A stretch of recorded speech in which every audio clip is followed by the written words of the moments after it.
Hello, thank you for joining me for another First Chapter Friday. It is Black History Month, and we are going to be celebrating that with a reading from Monster. So Monster, I'm going to be reading the original novel, and it's by Walter D. Myers, and this is the graphic novel adaptation, and I will have illustrations from that represented as well. Alrighty then, Prologue. The best time to cry is at night, when the lights are out and someone is being beaten up and screaming for help. That way, even if you sniffle a little, they won't hear you. If anybody knows that you're crying, they'll start talking about it, and soon it'll be your turn to get beaten up when the lights go out. There is a mirror over the steel sink in my cell. It's 6 inches high and scratched with the names of some guys who were here before me. When I look into the small rectangle, I see a face looking back at me, but I don't recognize it. It doesn't look like me.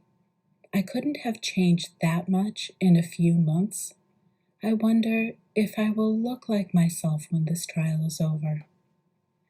This morning at breakfast, a guy got hit in the face with a tray. Somebody said some little thing, and somebody else got mad. There was blood all over the place. When the guards came over, they made us line up against the wall. The guy who was hit, they made sit at the table while they waited for another guard to bring them rubber gloves. When the gloves came, the guards put them on, handcuffed the guy, and then took him to the dispensary. He was still bleeding pretty bad. They say you get used to being in jail, but I don't see how. Every morning I wake up and I'm surprised to be here. If your life outside was real, then everything in here is just the opposite. We sleep with strangers, wake up with strangers, and go to the bathroom in front of strangers. They're strangers, but they still find reasons to hurt each other. Sometimes I feel like I've walked into the middle of a movie. It's a strange movie with no plot and no beginning. The movie is in black and white and grainy. Sometimes the camera moves in so close you can't tell what's going on, and you just listen to the sounds and guess. I have seen movies of prisons, but never one like this. This is not a movie about bars and locked doors. It's about being alone when you're not really alone, and about being scared all the time. I think I'll get used to this.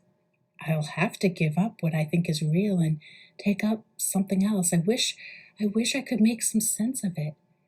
Maybe I could make my own movie. I could write it out and play it in my head. I could block out the scenes like we did in school.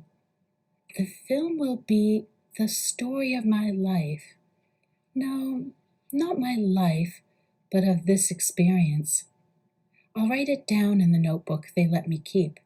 I'll call it what the lady who's the prosecutor called me. Monster. The official Chapter 1 is Monday, July 6th. Monster. Fade in, interior. Early morning in Cell Block D, Manhattan Detention Center. Camera goes slowly down grim gray corridor. There are sounds of inmates yelling from cell to cell. Much of it is obscene. Most of the voices are clearly black or Hispanic. Camera stops and slowly turns toward the cell. Interior. Cell. 16-year-old Steve Harmon is sitting on the edge of a metal cot, head in hands. He is thin, brown-skinned. On the cot next to him are the suit and tie he is to wear to court for the start of his trial. Cut to Steve, pulling a blanket over his head as the screen goes dark. Voiceover. Ain't no use putting the blanket over your head, man. You can't cut this out. This is reality. This is the real deal. Voiceover continues with an anonymous prisoner explaining how the detention center is the real thing. As he does, words appear on the screen, just like the opening credits of the movie Star Wars, rolling from the bottom of the screen and shrinking until they are a blur at the top of the screen before rolling off into space. Monster, the story of my miserable life, starring Steve Harmon, produced by Steve Harmon, directed by Steve Harmon. Credits continue to roll. The incredible story of how one guy's life was turned around by a few events and how he might spend the rest of his life behind bars, told as it actually happened. Written and directed by Steve Harmon, featuring Sandra Petrocelli as the dedicated prosecutor, Catherine O'Brien as the defense attorney with doubts, James King as the thug, Richard Bobo Evans as the rat, Osvaldo Cruz, member of the Diablos, as the tough guy wannabe, Laurel Henry as the witness, Jose Delgado as the found body, and starring 16-year-old Steve Harmon as the boy on trial for murder. Filmed at the Manhattan Detention Center. Set design, cuffs, and prison outfits by the state of New York. Voiceover. Yo, Harmon, you gonna eat something? Come on, get your breakfast, man. I'll take your eggs if you don't want 'em. You want 'em? Voiceover. Steve. I'm not hungry. Sunset. His trial starts today. He's up for the big one. I know how he feels. Cut to interior, correction department van. Through the bars at the rear of the van, we see people going about the business of their lives in downtown New York. There are men collecting garbage, a female traffic officer motioning for a taxi to make a turn, students on the way to school. Few people notice the van as it makes its way from the detention center to the courthouse. Cut to prisoners, handcuffed, coming from the back of the van. Steve is carrying a notebook. He is dressed in the suit and tie we saw on the cot. He is seen only briefly as he is herded through the heavy doors of the courthouse. Fade out as the last prisoner from the van enters the rear of the courthouse. Fade in, interior, courthouse. We are in a small room used for prisoner-lawyer interviews. A guard sits at a desk behind Steve. Kathy O'Brien, Steve's lawyer, is petite, red-haired, and freckled. She is all business as she talks to Steve. O'Brien. Let me make sure you understand what's going on. Both you and this King character are on trial for felony murder. Felony murder is as serious as it gets. Sandra Petrocelli is the prosecutor, and she's good. They're pushing for the death penalty, which is really bad. The jury might think they're doing you a big favor by giving you life in prison. So you better take this trial very, very seriously. When you're in court, you sit there and you pay attention. You let the jury know that you think this case is as serious as they do. You don't turn and wave to your friends. It's all right to acknowledge your mother, though. I have to go and talk to the judge. The trial will begin in a few minutes. Is there anything you want to ask me before it starts? Steve. You think we're going to win? O'Brien. Seriously? It probably depends on what you mean by win. Cut to interior, holding room. We see Steve sitting at one end of the bench.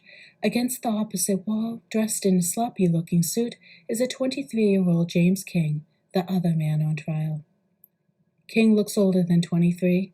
He looks over at Steve with a hard look, and we see Steve look away. Two guards sit at a table away from the prisoners who are handcuffed. The camera finds the guards in a medium shot. They have their breakfast in aluminum takeout trays that contain eggs, sausages, and potatoes. A black female stenographer pours coffee for herself and the guards. Stenographer. I hope this case lasts 2 weeks. I sure can use that money. Guard 1. 6 days, maybe 7. It's a motion case. They go through the motions, then they lock 'em up. Turns and looks off camera toward Steve. Ain't that right, Bright Eyes? Cut to Steve, who is seated on a low bench. He is handcuffed to a U-bolt put in the bench for that purpose. Steve looks away from the guard. Cut to door. It opens, and the court clerk looks in. Court clerk. 2 minutes. Cut to guards, who hurriedly finish breakfast. Stenographer takes the machine into the courtroom. then shackle Steve and take him toward the door. Cut to Steve is made to sit down at one table. At another table, we see King and two attorneys. Steve sits alone. A guard stands behind him. There are 1 or 2 spectators in the court. Then 4 more enter. Close-up of Steve Harmon. The fear is evident on his face. Middle shot. People are getting ready for the trial to begin. Kathy O'Brien sits next to Steve. O'Brien. How you doing? Steve. I'm scared. O'Brien. Good. You should be. Anyway, just remember what we've been talking about. The judge is going to rule on a motion that the King's lawyer made to suppress Cruz's testimony and a few other things. Steve, let me tell you what my job is here. My job is to make sure the law works for you as well as against you, and to make you a human being in the eyes of the jury. Your job is to help me. Any questions you have, write them down and I'll try to answer them. What are you doing there? Steve. I'm writing this whole thing down as a movie. O'Brien. Whatever. Make sure you pay close attention. Close attention. Voiceover. All rise. The judge enters and sits behind the bench. He is tall and thin. He pushes his fingers through wisps of white hair and looks over the courtroom before sitting. He is a 60-year-old New York judge and already looks bored with the case. The court guard signals for the people to sit. Judge. Prosecution ready. Sandra Petrocelli, the prosecutor, stands. She is dressed in a gray business suit. She looks intense while still being attractive. Her hair and eyes are dark. Petrocelli. Ready, Your Honor. Judge. Defense. Asa Briggs, the lead counsel for the defense of James King, stands. He is dressed in a dark blue suit and a light blue tie. His eyes are also blue and his hair is white. Briggs. Ready? O'Brien. Ready, Your Honor. Judge. All right, I'm ruling this kid's testimony as admissible. You can bring up your motions relative to that ruling this afternoon, or if there's a break. Hope everyone had a good 4th of July. Briggs. Usual barbecue and softball games that remind me that I can't run anymore. O'Brien. With all the fireworks, it is my least favorite holiday. Judge. Bring in the jury. Cut to film workshop at Stuyvesant High School.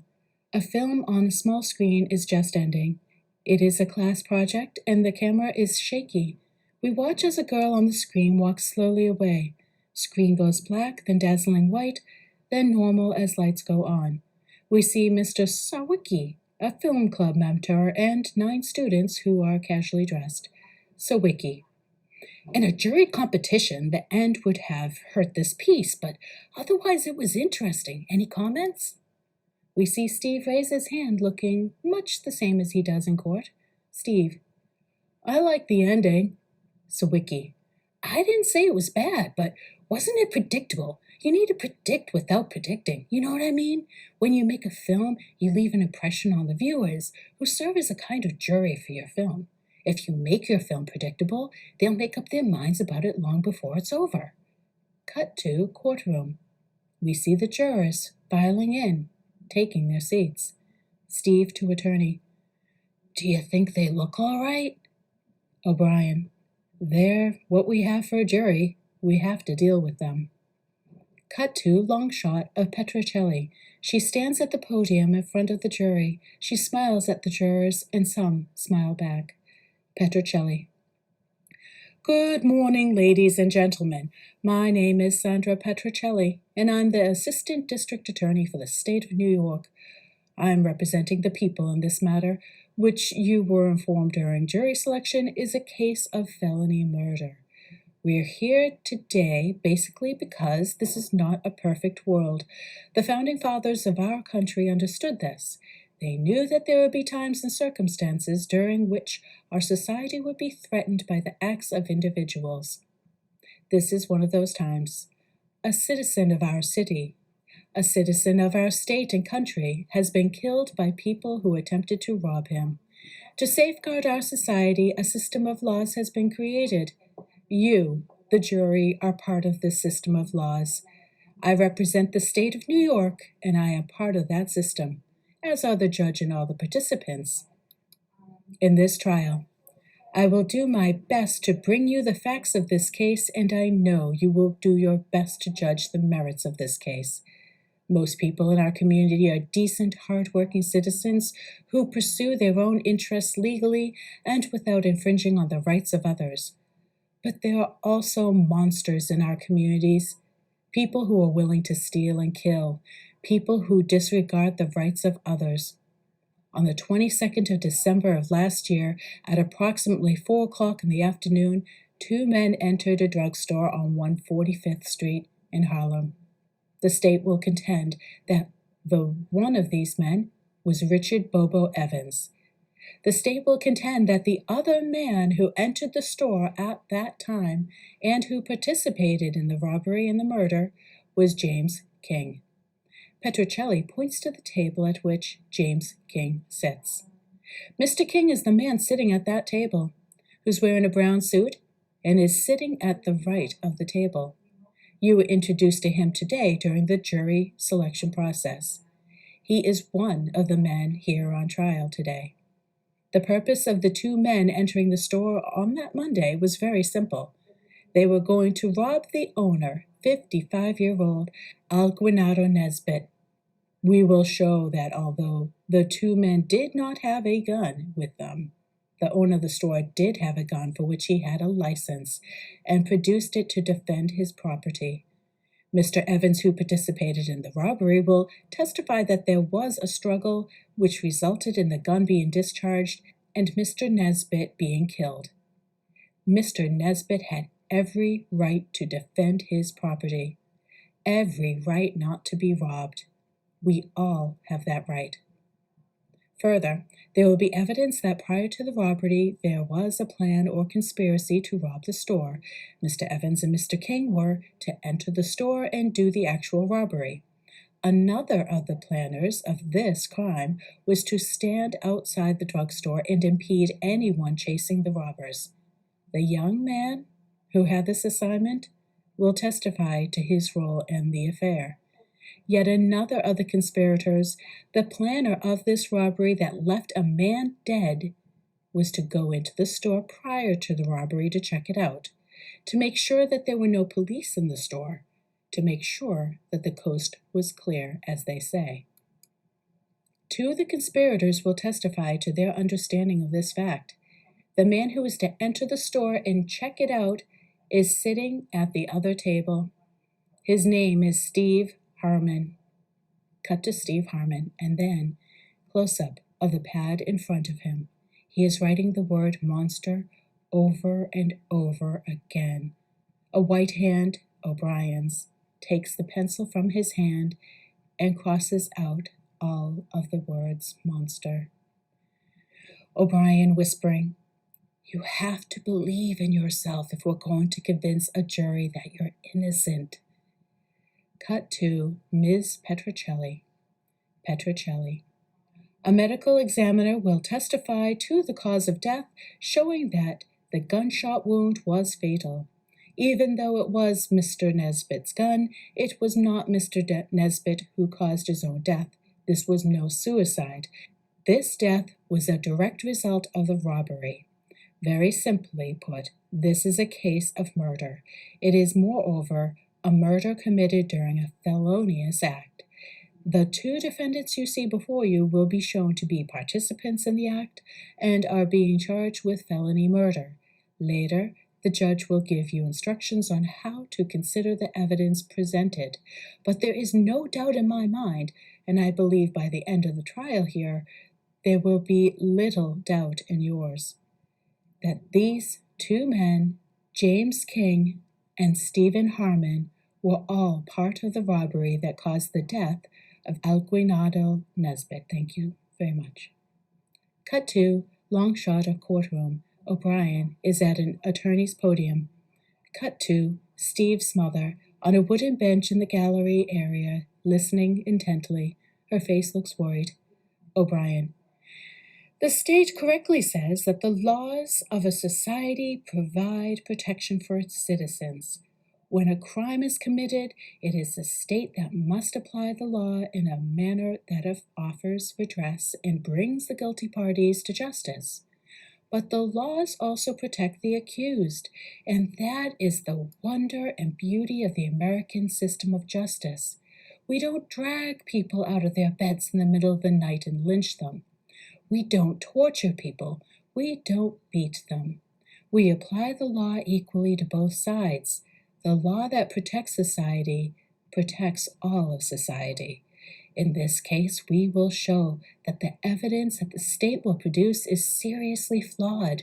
We will show not only that there is room for reasonable doubt, and you will hear more about the idea at the end of this trial, but that the doubt that Steve Harmon had committed any crime at all, is overwhelming. As Mr. Harmon's attorney, all I ask of you, the jury, is that you look at Steve Harmon now and remember that at this moment, the American system of justice demands that you consider him innocent. He is innocent until proven guilty.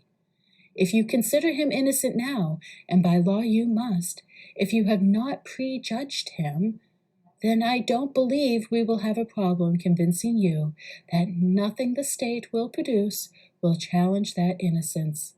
Thank you. Cut to Briggs. Briggs. Good morning, ladies and gentlemen. My name is Asia Briggs, and I will be defending Mr. King.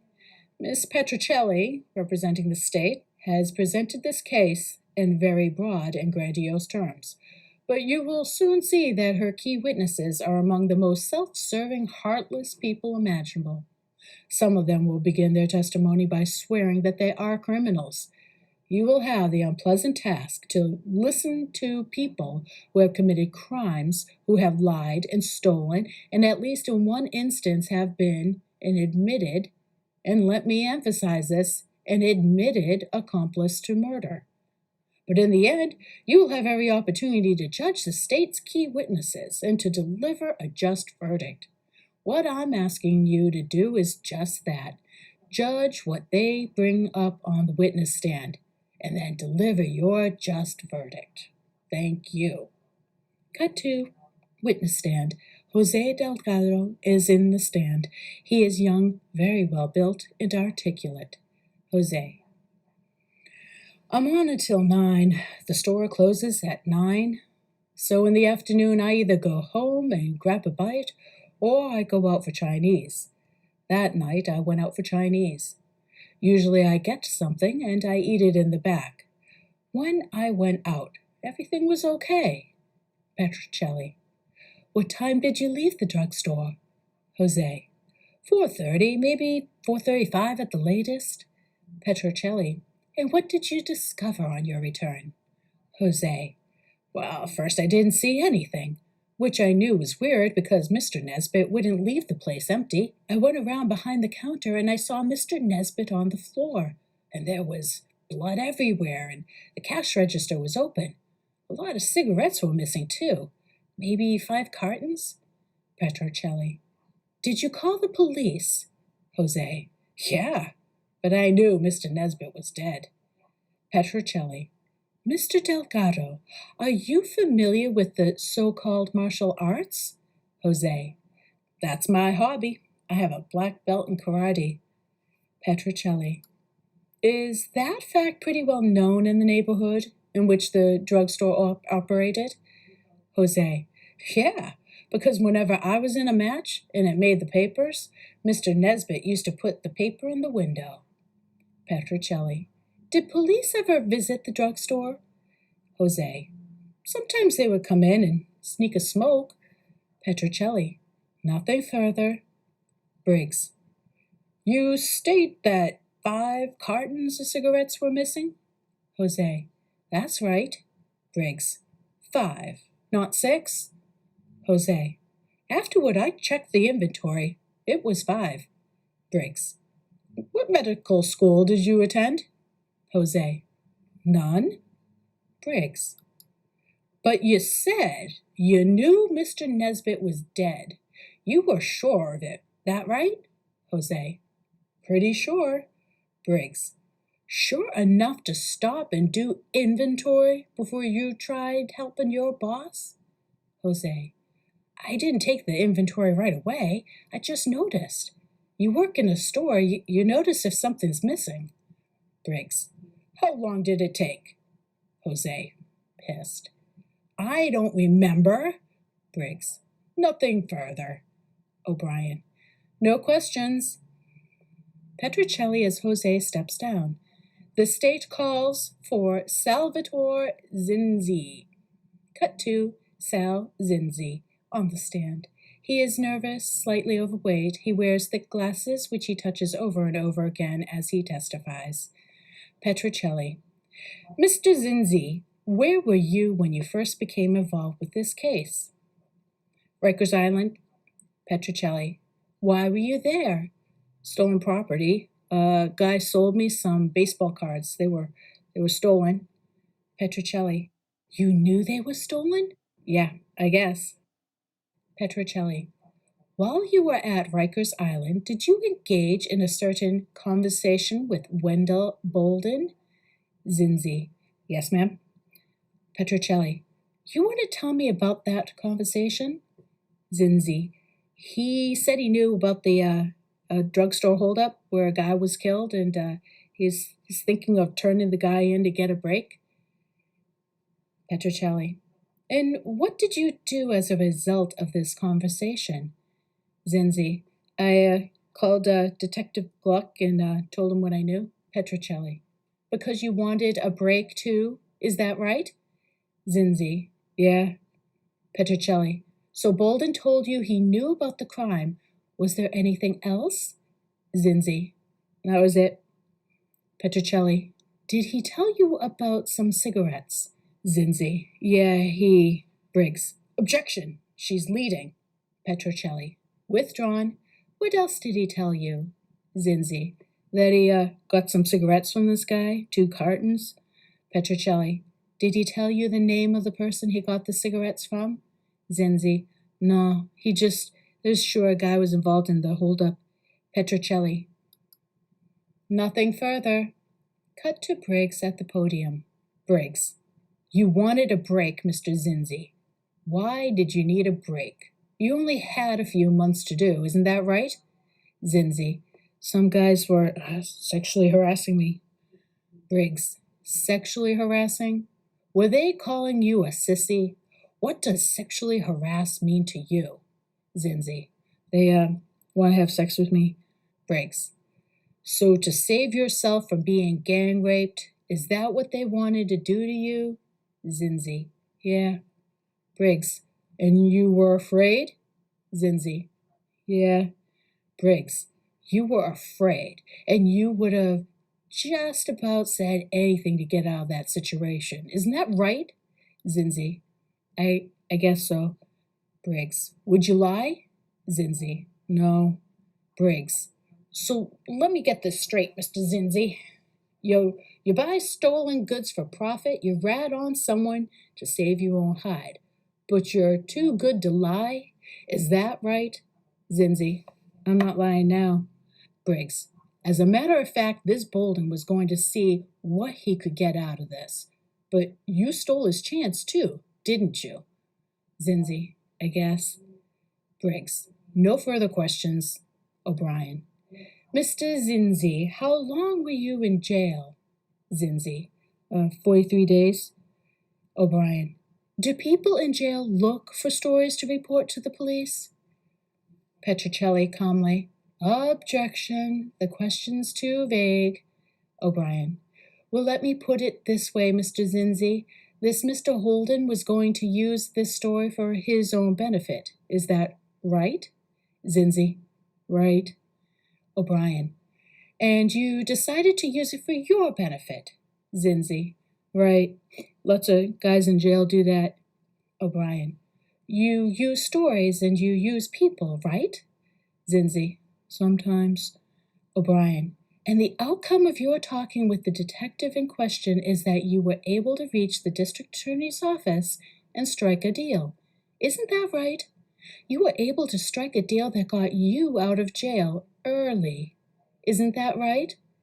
Zinzi, yeah, that's right. O'Brien, you happy with that deal? Zinzi, yeah. O'Brien, nothing further. Petrocelli, Mr. Zinzi, do you know when you're lying and when you're telling the truth? Zinzi, yeah, sure. Petrocelli, are you telling the truth now? Zinzi, yeah. Petrocelli, nothing further. Flashback of 12-year-old Steve walking in a neighborhood park with his friend Tony. Tony, they should let me pitch. I can throw straight as anybody. Scoops up a rock. See the lamp post? Throws the rock. We can see that it bounces in front of the post and careens slightly to one side. Steve, you can't throw. Picks up a rock and throws it. We see it sail past the post and hit a young woman. The tough guy she is walking with turns and sees two young boys. Tough guy, hey man, who threw that rock? As he approaches. Steve, Tony, run! Tony taking a tentative step. What? Tough guy punches Tony. Tony falls. Tough guy stands over Tony as Steve backs off. Young woman pulls tough guy away and they leave. Tony and Steve are left in the park with Tony sitting on the ground. Tony, I didn't throw the rock. You threw it. Steve, I didn't say you threw it. I just said run. You should have run. Tony, I'll get me an Uzi and blow his brains out. End of chapter 1. Whew. I hope you felt it was as thriller and intense as I did, and that you check out the rest of the story in graphic novel or read the actual book itself. And I hope you have a lovely day. See you next week.